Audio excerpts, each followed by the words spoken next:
రేణుదేశాయ్ గురించి చిన్న విషయం కూడా సోషల్ మీడియాలో వైరల్ అవుతుంటుంది. పవన్ నుంచి విడిపోయిన తర్వాత ఆమె పూణేలో ఉంటున్నారు. పిల్లల బాధ్యతలు చూసుకుంటున్నారు.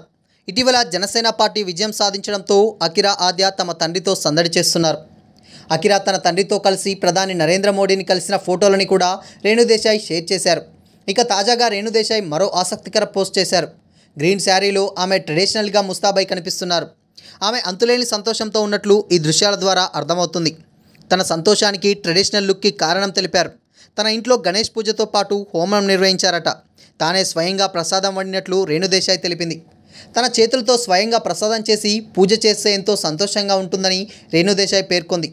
పూజ హోమం చేసిన తర్వాత చాలా ప్రశాంతంగా ఉన్నట్లు రేణుదేశాయ్ చెప్పుకొచ్చింది. అకిరా ఆద్య ఇద్దరు ప్రధాని నరేంద్ర మోడీని కలవడంతో రేణుదేశాయ్ ఉప్పొంగిపోతున్నారు. తనకి టీనేజ్ అప్పటి నుంచి బీజేపీ అంటే ఇష్టమని రేణుదేశాయ్ చెప్పుకొచ్చింది.